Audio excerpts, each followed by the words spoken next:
नमस्कार विद्यार्थी मित्रांनो, बघा संपूर्ण महाराष्ट्रातील विद्यार्थी आणि शिक्षक वर्ग जे आहे ते रस्त्यावरती आंदोलनासाठी उतरलेले आहेत. आता हे बघणे महत्त्वाचे असणार आहे, की एम-पी-एस-सीची जी संयुक्त पूर्वपरीक्षा पुढे जाणार आहे, की बघा त्याच दिवशी म्हणजेच की 4 जानेवारी 2026ला घेण्यात येणार आहे. कारण की बघा कालपासून जर बघितलं आपण तर विद्यार्थी आणि शिक्षक वर्ग मोठ्या प्रमाणात आंदोलन करत आहेत आणि पूर्वपरीक्षेला जर बघितलं तर 1 दिवस बाकी असल्याने परीक्षा पुढे जाणार की नाही हे बघणे खूप महत्त्वाचे असणार आहे. सध्याच्या परिस्थितीत जर बघितलं आपण तर बघा मोठ्या प्रमाणात म्हणजेच की पुणे असेल, छत्रपती संभाजीनगर, लातूर, नाशिक, अमरावती, सांगली, कोल्हापूर अशा ठिकाणी मोठ्या प्रमाणात विद्यार्थी आणि शिक्षक वर्ग आंदोलन करीत आहेत. आता विद्यार्थ्यांची मागणी जर बघितली आपण तर काही नाही तर फक्त 1 वर्ष वयवाढ देण्याबाबत जी-आर काढून तो शासनाने प्रसिद्ध करावा आणि त्यासोबतच त्यामध्ये जागा वाढ करून द्याव्या याबद्दल शिक्षक वर्ग आणि विद्यार्थी रस्त्यावरती उतरलेले आहेत आणि संविधानिक मार्गाने आंदोलन करीत आहेत. आता बघा विद्यार्थ्यांच्या हितासाठी जर बघितलं तर अनेक नेते जे आहेत ते रस्त्यावरती उतरलेले आहेत आणि आज संध्याकाळपासून जर बघितलं तर पुणे येथे मनोज जरांगे पाटील हे पण विद्यार्थ्यांसोबत आंदोलनाला बसलेले आहेत. तरी बघा सरकारकडून अजूनपर्यंत काहीच हालचाल जे आपल्याला दिसायला मिळत नाही. तसे बघा महाराष्ट्राचे जे मुख्यमंत्री आहेत देवेंद्र फडणवीस यांना पण नोटीस पाठवलेली आहे. ते पण मी माहिती दाखवतो. त्या अगोदर बघा भरपूर विद्यार्थ्यांच्या प्रतिक्रिया काय आहे याबद्दलची त्याबद्दलची माहिती आपण जाणून घेऊया. तर बघा तुम्ही इथं बघू शकता, की वृत्तपत्रामध्ये जर बघितलं तर यामध्ये माहिती देण्यात आलेली आहे, की प्रत्येक विद्यार्थ्यांची प्रतिक्रियाबद्दल यामध्ये सांगण्यात आलेलं आहे.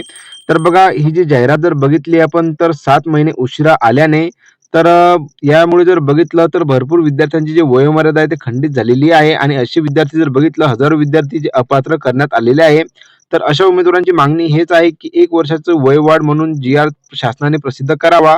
त्यासोबतच यामध्ये जागा वाढ द्याव्या याबद्दलची माहिती जी आहे तुम्हाला यामध्ये दिसून जाणार आहे. विद्यार्थ्यांच्या प्रतिक्रिया यामध्ये देण्यात आलेल्या आहे. आता बघा यामध्ये जर बघितलं काय सांगण्यात आलेलं आहे, की महाराष्ट्र लोकसेवा आयोगातर्फे महाराष्ट्र गट ब अराजपत्रित सेवा संयुक्त पूर्व परीक्षा 2025 ची जाहिरात जुलै 2025 मध्ये प्रसिद्ध होणे अपेक्षित होते. मात्र ही जाहिरात 7 महिने उशिरा प्रसिद्ध झाल्याने अनेक उमेदवारांना त्याचा मोठा फटका बसला आहे. वयोमर्यादा गणनेसाठी 1 नोव्हेंबर 2025 तारीख निश्चित केल्यामुळे अवघ्या काही दिवसांच्या फरकाने हजारो विद्यार्थी परीक्षेत अपात्र ठरलेले आहेत. अनेकदा पत्रव्यवहार निवेदने देऊनही सरकारने कोणतीही दखल न घेतल्याने विद्यार्थ्यांनी गुरुवारी तारीख 1 शास्त्री रस्त्यावर आंदोलन केलेले आहे. बघा 1 नोव्हेंबर 2025 तारीख निश्चित केल्यामुळे या तारखेपासून जर बघितलं तर वयोमर्यादा गणल्या गेलेली आहे आणि यानुसार जर बघितलं तर भरपूर विद्यार्थ्यांना जर बघितलं तर जो फटका आहे तो बसलेला आहे. आता बघा 80+ लोकप्रतिनिधींनी जर बघितलं तर पत्रव्यवहार जो तो केलेला आहे आणि त्याबद्दल जर बघितलं तर मी माहिती तुम्हाला माझ्या टेलिग्रामवरती दिलेली आहे. त्यावरून तुम्ही बघू शकाल. आता बघा यामध्ये जर बघितलं तर प्रत्येक विद्यार्थ्यांची प्रतिक्रिया काय देण्यात आलेली आहे तुम्ही इथं बघू शकता. आता एक विद्यार्थ्यांचं म्हणणं असं झालं, की आम्ही वारंवार पत्रव्यवहार केला, निवेदने दिली, मंत्र्यांना भेटलो, पण सरकारने केवळ आश्वासने दिली, ठोस निर्णय दिला नाही. जाहिरात उशिरा काढणे ही प्रशासकीय चूक आहे. मग त्याची शिक्षा विद्यार्थ्यांना का? जोपर्यंत वयोमर्यादा शिथिलता मिळत नाही तोपर्यंत आम्ही हटणार नाही, अशा विद्यार्थ्यांची मागणी आहे. आणि दुसरा विद्यार्थी काय म्हणतो बघा, गावाकडून वडिलांनी उसने पैसे पाठवून मला पुण्यात अभ्यासाला पाठवले. प्रत्येक दिवसाचा खर्च अंगावर येतो. जाहिरात 7 महिने उशिरा येते आणि आमचे 1 वर्ष वाया जाते. जर सरकारने वयोमर्यादेत शिथिलता दिली नाही तर माझ्यासारख्या शेकडो मुलांचे करिअर संपेल. त्याच खाली जर बघितलं आणखी तर बघा एक विद्यार्थी असं सांगतो, की मी गेल्या 3 वर्षापासून घरापासून लांब राहून अभ्यास करतोय. घरची परिस्थिती बेताची आहे, पण स्वप्न मोठे आहे. आयोगाची जाहिरात वेळेवर आली असती तर आज मी पात्र असतो. केवळ 7 महिन्यांच्या विलंबामुळे माझी वयोमर्यादा संपलेली आहे. त्यासोबतच जर बघितलं तर आणखी एक विद्यार्थ्यांची प्रतिक्रिया ते आपण जाणून घेऊया. परीक्षेला केवळ 3च दिवस उरले आहेत. अशा वेळी मनाची एकाग्रता अभ्यासावर असायला हवी. मात्र डोक्यात आंदोलनाचे विचार सुरू आहेत. माझ्याबरोबरचे अभ्यासू मित्र वयोमर्यादेमुळे बाहेर पडणार असतील तर उद्या माझ्यावरही वेळ येऊ शकते. आता बघा अशा प्रकारची जर बघितलं तर विद्यार्थ्यांची प्रतिक्रिया ती आपल्याला वृत्तपत्रामध्ये दिसून आलेली आहे. त्यासोबतच बघा भरपूर साऱ्या न्यूज चॅनलवरती पण त्या विद्यार्थ्यांनी प्रतिक्रिया मांडलेली आहे. त्याबद्दलची माहिती आज दिवसभरातून आपण विद्यार्थ्यांनी बघितलेली असेलच आणि त्याबद्दलची माहिती मी तुम्हाला माझ्या टेलिग्राम चॅनलवरती पण दिलेली आहे. त्याबद्दलची माहिती तुम्ही माझ्या टेलिग्राम चॅनलवरून बघू शकता. आता बघा महत्त्वाचं म्हणजेच की जी परीक्षा आहे ती 4 जानेवारी 2026 याच तारखेला वेळेवर होणार आहे, की तुम्हाला परीक्षेची डेट जी आहे ते वाढवून मिळणार आहे. तर बघा अजूनपर्यंत जर बघितलं तर शासनाकडून जी-आर जो आहे तो प्रसिद्ध करण्यात आलेला नाही आहे. जोपर्यंत जी-आर जो आहे तो प्रसिद्ध होणार नाही तोपर्यंत जर बघितलं तर आपण काही कन्फर्म सांगू शकणार नाही, की ते तारीख आहे पूर्व परीक्षेची ते पुढे पण ढकलण्यात येऊ शकेल की नाही. जर का जी-आर प्रसिद्ध करण्यात आलेला नाही, तर बघा वेळेवर तुमची जी परीक्षा आहे ती घेण्यात येणार आहे. याचे सर्व विद्यार्थ्यांनी लक्षात घ्यावे. आणि जशी काही अधिकृत जर माहिती आपल्यापर्यंत मिळाली, तशी मी तुम्हाला माझ्या Telegramवरची अपडेट देणारच आहे. म्हणून तुम्ही माझ्या Telegramला जॉइन होऊन जा. त्यासोबतच आपल्या YouTube चॅनलला पण सबस्क्राईब करून ठेवा, जेणेकरून बघा अशाच नवनवीनच्या अपडेटबद्दल मी तुम्हाला माहिती देत असतो. आता बघा आजच्याच तारखेला जर बघितलं 2 जानेवारी 2026ला तर एक जे पत्र जे आहे महाराष्ट्राचे मुख्यमंत्री देवेंद्र फडणवीस यांना पाठवण्यात आलेलं आहे. त्याबद्दलची माहिती मी तुम्हाला दाखवतो.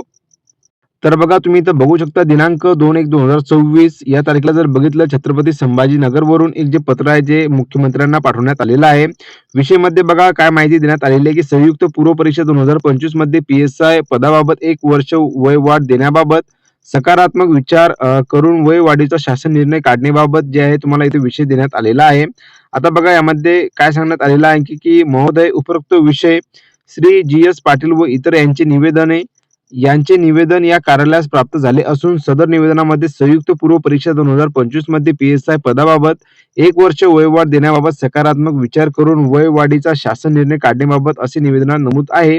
संदर्भीय निवेदनात नमूद केलेल्या मागण्या शासन स्तरावरील असल्यामुळे निवेदनाची छायांकित प्रत पुढील आवश्यक त्या कार्यवाहीसाठी यासोबतच सविनय सादर करण्यात येत आहे. ही विनंती याप्रमाणे बघा सोबत जी आहे तुमची छायांकित प्रत पण इथे लावण्यात आलेली आहे. ही जी माहिती आहे तुम्हाला आजच्याच तारखेला जर बघितलं तर देवेंद्र फडणवीस मुख्यमंत्री साहेबांना जे पाठवण्यात आलेली आहे. आता बघा याबद्दल जर बघितलं तर सरकारकडून काही रिप्लाय मिळाला म्हणजे की काही अपडेट आली तर नक्कीच मी तुम्हाला अपडेट देणारच आहे. तर बघा अशा प्रकारची जर बघितली आजची महत्त्वपूर्ण जी अपडेट आहे मी तुम्हाला दिलेली आहे. जास्तीत जास्त तुम्ही या व्हिडिओला लाईक, शेअर, कमेंट करा, शेअर करा. कारण की बघा प्रत्येक विद्यार्थ्यांपर्यंत ही माहिती पोहोचायला हवी आणि प्रत्येक विद्यार्थी यासाठी सपोर्ट करा.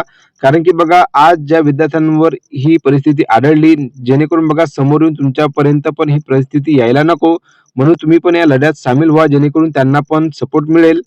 आणि बघा तुम्ही जर का घरीच असाल तर नक्कीच व्हिडिओला जास्तीत जास्त विद्यार्थ्यांपर्यंत शेअर करा जेणेकरून त्या विद्यार्थ्यांना मदत होणारच आहे. तर बघा आता जर बघितलं तर शासनाकडून काय प्रतिक्रिया मिळते त्यावरती सर्व विद्यार्थ्यांचे लक्ष केंद्रित असणार आहे.